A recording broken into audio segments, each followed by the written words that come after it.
शर्मा जी आप संभाल लेते हो, बस इसी इसी बल पे मैं भी थोड़ा लेट हो जाता हूँ तो अकड़ता नहीं।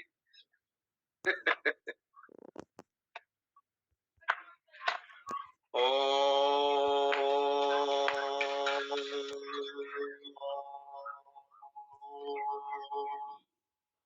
हरि ओम।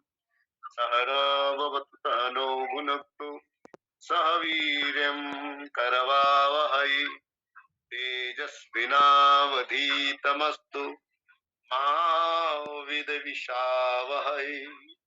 ओम शांति शांति शांति। शंकरं शंकराचार्यं केशवं बादरायणं सूत्रभाष्य कृतौ वन्दे भगवन्तौ पुनः पुनः। ईश्वरो गुरुरात्मेति मूर्तिभेद विभागिने व्योमवद्व्याप्तदेहाय दक्षिणामूर्तये नमः। ओम शांति शांति शांति। सद्गुरुदेव भगवान की जय। सच्चिदानंद भगवान की जय। सनातन धर्म की जय। नमः पार्वती पतये। हर हर महादेव।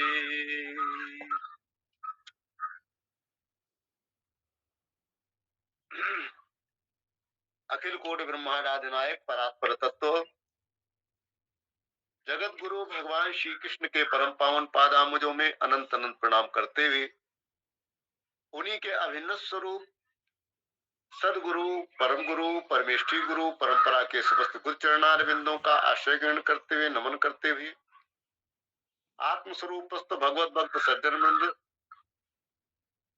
भक्ति स्वरूपा वात्सल हृदय मातृवृंद भगवान की परम पावनी कथा उनके स्वरूप लीला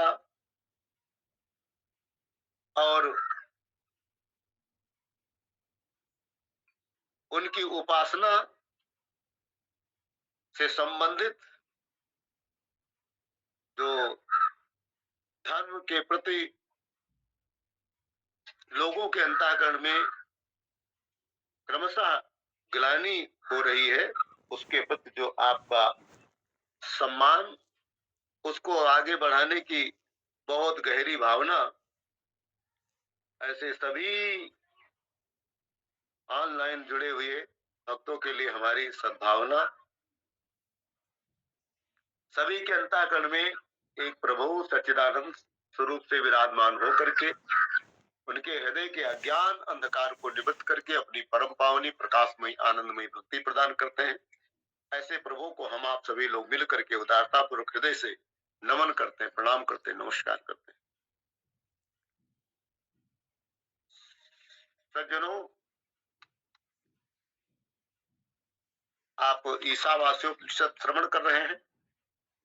इस ईशावास्योपनिषद में कल आपने श्रवण किया था कि विद्या और अविद्या, विद्या के विषय में और अविद्या के विषय में जो आपने जाना, यानी अविद्या के विषय में जाना यानी अविद्या के माध्यम से जो अविद्या का परिणाम जो ये संसार है, शरीर है, अथवा कहो संपूर्ण व्यवहार है, उस व्यवहार में रहते हुए यानी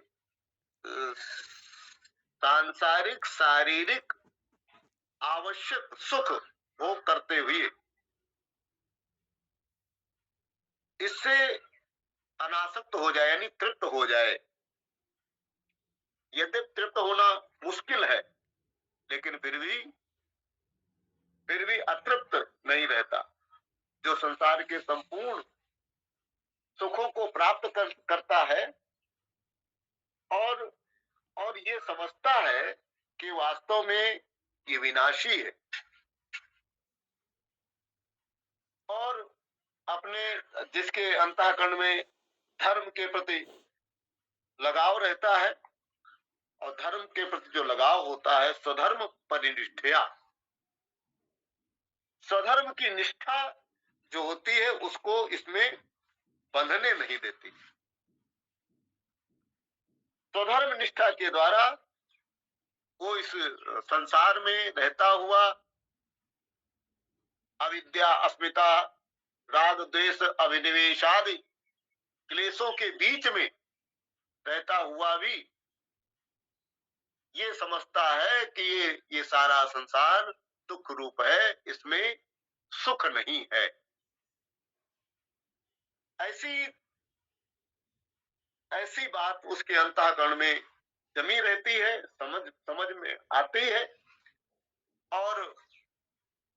और विद्या यानी किसी देवता विशेष, किसी महापुरुष की सेवा आदि में लग करके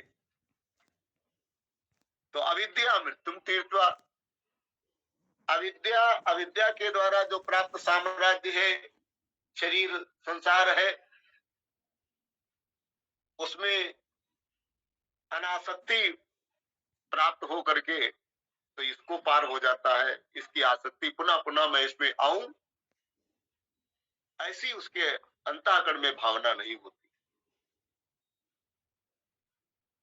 किसी ने बहुत बढ़िया कहा है, कौन आवे रे, कौन आवे रे, इस तन तरुअर तरे कौन आवे रे। कौन कौन आना चाहता है इस शरीर रूपी वृक्ष के नीचे, कौन आना चाहता है?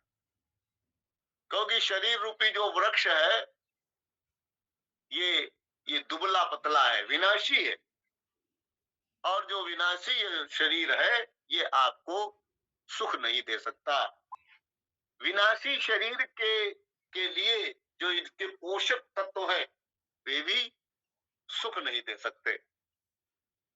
इस प्रकार से अविद्या मृत्युम तीर्था, अविद्या से जन्म मृत्यु वाला जो संसार है, इसमें आने की कामना आकांक्षा समाप्त हो जाए तो मृत्यु जन्म मृत्यु से के चक्कर से छूट गया।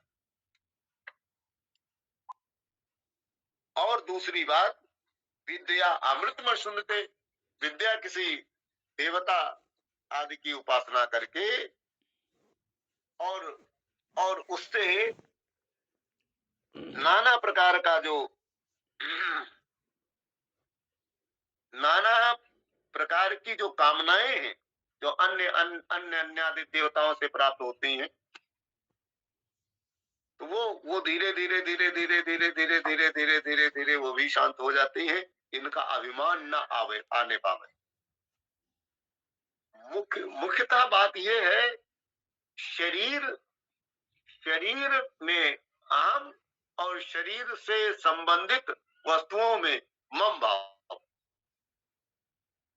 ये अविद्या के अंतर्गत आता है।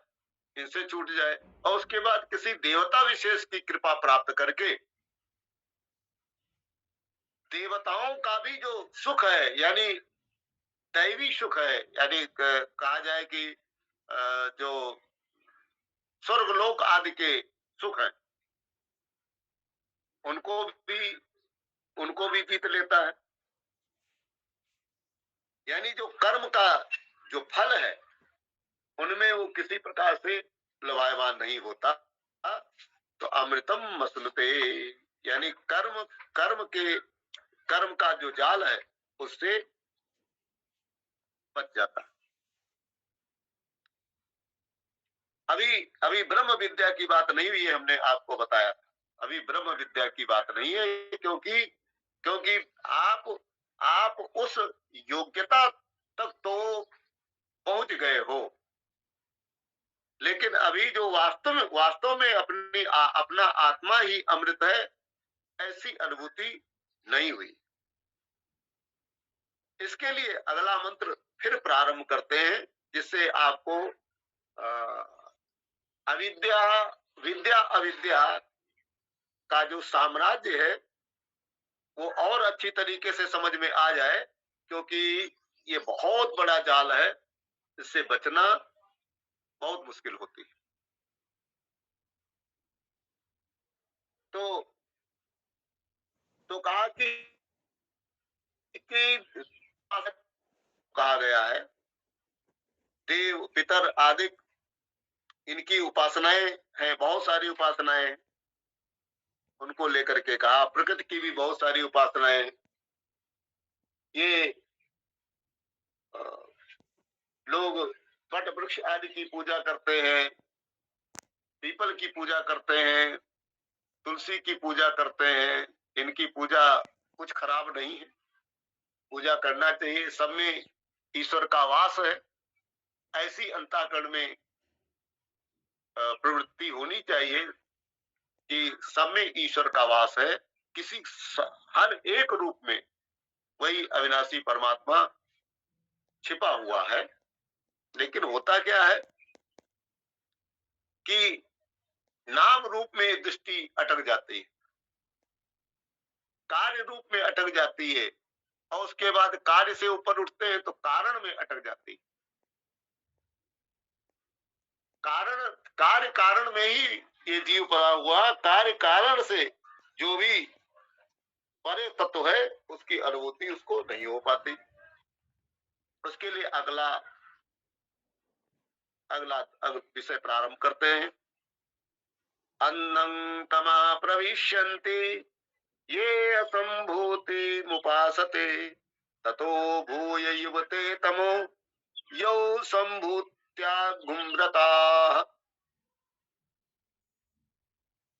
कहते जो लोग असंभूति असंभूति उपासते, असंभूति की उपासना करते हैं, असंभूति की उपासना करते हैं, इसको समझना चाहिए। कहते हैं कि असंभूति असंभूतिम संभवनम संभूति सायस्य कार्यस्य सा संभूति। कहते पहले पहले संभूति को समझो, अलग करके जो संभूति नहीं है। संभवनम जो जो उत्पन्न होने का कार्य, कार्य रूप जो है, जो उत्पन्न होता है, शरीर, वृक्ष, संसार आदि, इसलिए इसको कहते हैं संभवनम। तो यस्य कार्य से सा संभूति। कहते हैं कि जिस कार्य का धर्म है उसे संभूति कहते हैं। तो संसार जितना भी है, शरीर आदि जितना भी है, ये सब कार्य कहलाता है। और अव्यक्त प्रकृति असंभूति कहलाती। अव्यक्त प्रकृति का नाम जो है वो असंभूति कहा जाता। इसलिए यहाँ पर जो अव्यक्त प्रकृति है वो असंभूति कहलाती है। तात्पर्य क्या हो गया? तात्पर्य ये हुआ कि जो प्रकृति की उपासना करते हैं, प्रकृति की उपासना करते हैं, प्रकृति से जैसे औषधियां प्रकृति से बनती हैं, चाहे वो अंग्रेजी हो, चाहे वो होम्योपैथिक हो, चाहे आयुर्वेदिक हो। आयुर्वेद का ज्ञान, एलोपैथ का ज्ञान, होम्योपैथ का ज्ञान, या अन्य भी जो पैथोलॉजी, इन सबका नाना प्रकार का ज्ञान, ये सब असंभूति के अंतर्गत आता है। इसमें ही आप देखो कितने ही ज्ञानी, डॉक्टर, वैद्य सब लगे हुए हैं और बहुत बहुत बड़ी उपलब्धि मानते हैं, बहुत बड़ी उपलब्धि मानते हैं। इसलिए